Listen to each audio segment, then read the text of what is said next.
Last one. Last chapter in the class. Biochemistry. Let's get into it here. So, here's a very, well, I shouldn't say very, a relatively famous quote about biochemistry. At least if you're a biochemist anyway, it's relatively famous. Can and should life be described in terms of molecules? For many such description seems to diminish the beauty of nature. For others of us, the wonder and beauty of nature are nowhere more manifest than in the sub-microscopic plan of life. That was Robert Weinberg that said that, who's a, again, relatively famous biochemist. And that really does get down to the core of biochemistry. It's trying to describe life using molecules, the molecular formulation, if you will, of life. What makes up things that are living? Now, we are not going to get philosophical here. We are not going to talk about, what is the meaning of life and, where does the conscious mind come from, all that good stuff, which is great, by the way. I enjoy a good philosophical debate. We are going to talk about the sciencey parts. More specifically here, we are going to focus on the cell, which is the smallest structural unit of living organisms that has properties traditionally associated with life. And there are four main chemical components of cells. Now, obviously, there's tons and tons and tons of other stuff going on inside of even just one single cell. We're going to look at the four main parts. These are the carbohydrates, lipids, proteins, and nucleic acids, and just very briefly describe the chemistries of these four things. So we're going to start out here with carbohydrates.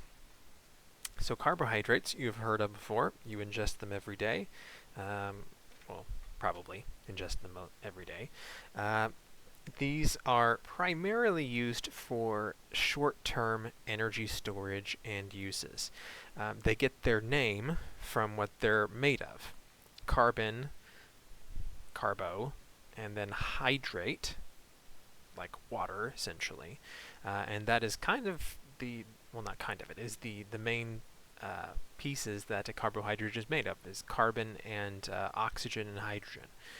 So carbohydrates, lots and lots of alcohols, alcohol groups from the last chapter in carbohydrate molecules.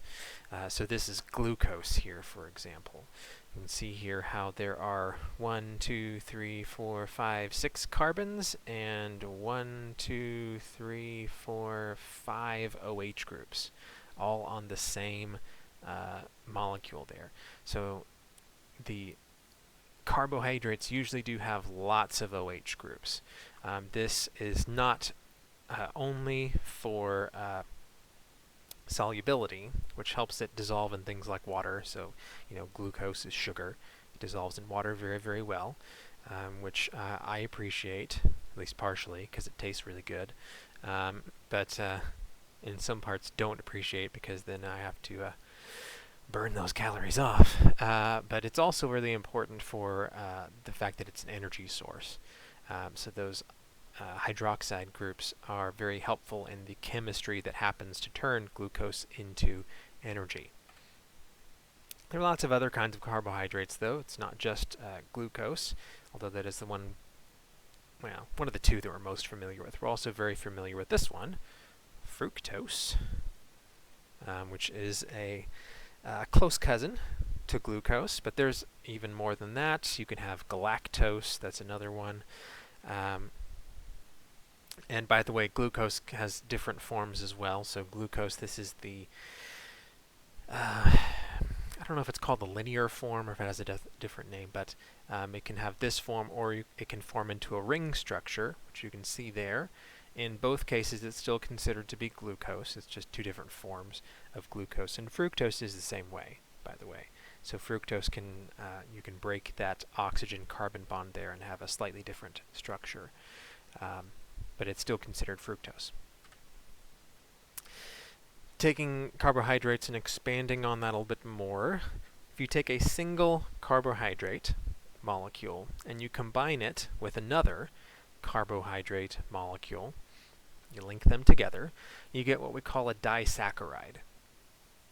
And lots of the carbs that we're familiar with are disaccharides as well. So sucrose, for example, is a disaccharide made of glucose and fructose. Take both of those, have them link through what we call a glycosidic linkage, which is an ether type linkage. So you remember again from the last chapter, an ether is where you have an oxygen bonded to two different carbons. So we have here an ether linkage, which the biochemists call a glycosidic linkage, and that makes sucrose. And so sucrose and other disaccharides like it, when you ingest them, you don't actually use them directly. They do actually have to be broken down into monosaccharides before your body can utilize them for energy. And you can actually take this much farther than just a disaccharide, but anything larger than 2 sugar molecules combined together is considered a polysaccharide.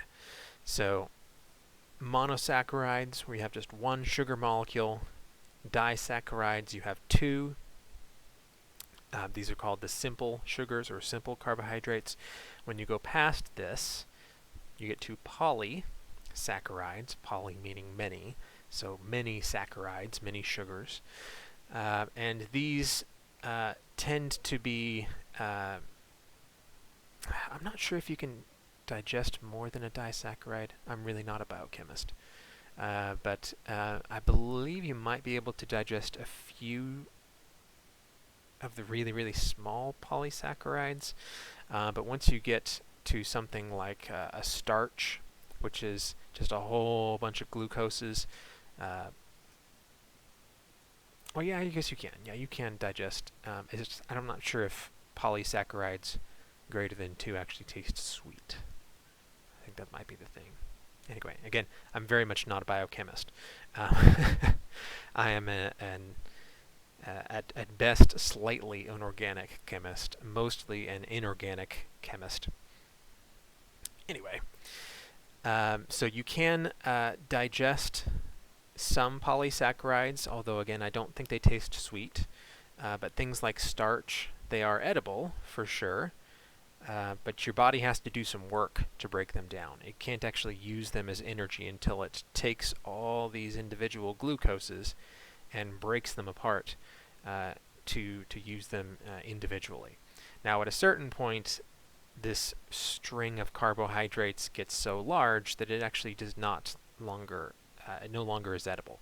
Your body can't handle it. So cellulose is like this. Cellulose, which is, paper products, grass, things like that are mostly cellulose. Cows can manage to eat grass and get food, to get nutrition out of it. We cannot. Our stomachs can't handle it. We don't have the capability of breaking down really big carbohydrates like that. But certain animals can. It's just a different digestive system. But believe it or not, your grass outside there in your lawn, the basic components of it are the same as the stuff that you put into your tea when you want to make your sweet tea. It's just a whole bunch of those sugar molecules all attached together. So if we were looking to try and identify carbohydrates, there's a few things we want to watch for. The main thing being lots of OH groups. So here, if we have 4 different examples here. In this molecule, you can see there's OH groups all over the place. So this, and because it's also carbon-based, the overall linkage of everything is based on carbon. This is going to be a carbohydrate. Same thing with this one. This one would just be a disaccharide. Hopefully I'm spelling that right. But this is also a carbohydrate. This one looks a bit different, but it is still a carbohydrate. This is a simpler one for sure, but we still have lots of hydroxyl groups or alcohol groups, and so this is still going to be a what one is that? I think that might actually be one of the forms of fructose. I think it is. I believe it is the non-ring structure of fructose. So that is a carbohydrate. This one has one OH group, not many. And so this is not a carbohydrate. This is, let's see, that's 1, 2, 3, 4, 5. That'd be I can't remember the naming convention, but it's a carboxylic acid with 5 carbons, so it'd be pentoxylic acid or something like that. I forget exactly how to name those molecules, but anyway, it is not a carbohydrate. So, and again, I guess the second part of this question here was identify them as a mono, poly, or disaccharide. So these two here would be monosaccharides, and then this one was a disaccharide. Moving on to lipids. Lipids, also called fatty acids, or they're made up of anyway, fatty acids, are carboxylic acids with long hydrocarbon chain tails. So these types of molecules that make up a good portion of the cell are insoluble in water. You cannot get water to dissolve these because the majority of the molecule, so this whole portion here, is nonpolar. It is not going to interact with the water in any favorable way, anyway. Now this end down here does, but it's such a small portion of the molecule that it's not enough to make the molecule soluble in water. These types of molecules can be either saturated or unsaturated. So just like in the previous chapter, if we say we have a saturated fatty acid, what that means is there are no double or triple bonds between the carbons in the chain. So this would be an unsaturated fatty acid because it has a double bond. And as long as there's one, it doesn't have to be more than one. If there's even just one, that is unsaturated. So this one is saturated because all of the bonds between the carbons here are single bonds. Now obviously there's a double bond there, but it's not between two carbons. It's between the carbon and the oxygen, so it does not count. If we take those fatty acids, attach 3 of them to a glycerol, glycerol being this molecule right here, which is a decently simple organic molecule, we get what we call a triglyceride. So these are made up of essentially fatty acids. They're not exactly the same. As you can see here, the linkage changes a little bit. This was a carboxylic acid before, but once it's attached to the glycerol, it's not an acid anymore. It's actually an ester linkage. But it's still very similar. And so when we do that, we get this molecule here, which is our triglyceride. And just like the normal fatty acids, we can also separate these into saturated versus unsaturated. So saturated fats tend to be solid at room temperature. So this is like animal fats and lard. And unsaturated fats tend to be liquids at room temperature. So canola oil, olive oil, and vegetable oils. The major difference between lard and olive oil,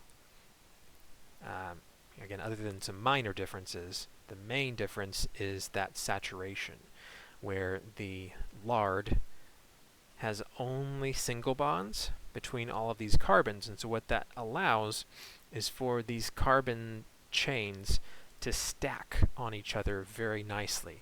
They fit almost like a zipper. They can sit in close to each other, and that helps them stay together and stay solid. But once you introduce a double bond anywhere in here, and do I have a picture of one? Yeah, so like right here.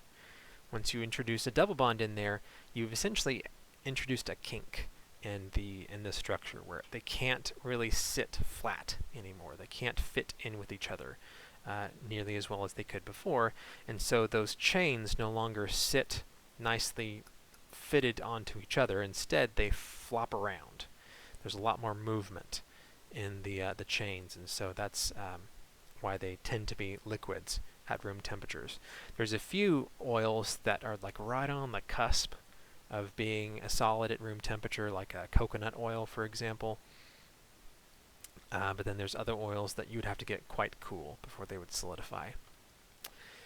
So again, saturated fats here, only single bonds between the carbons.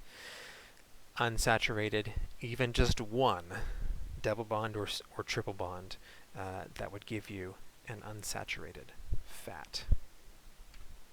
And so if we look at some examples here, it's pretty obvious which ones are the triglycerides, because they're giant molecules. So this is obviously not a triglyceride, and so is this, because the triglycerides, even the fatty acids all on their own, like not even the triglycerides, are relatively large molecules. So those are not what we're looking for. And if we're trying to decide which one is saturated versus unsaturated, here we have only single bonds between all of the carbons, and so this is saturated. And here we do have double bonds, so this is unsaturated.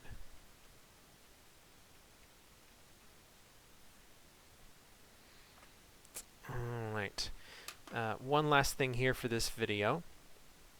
It's because it's very, very similar to the triglycerides that we saw. Phospholipids are made by having almost exactly the same structure as the triglycerides that we saw previously. The difference is one of those fatty acids is replaced with a phosphate group. So a phosphate group is just literally the ion phosphate. So we have PO4.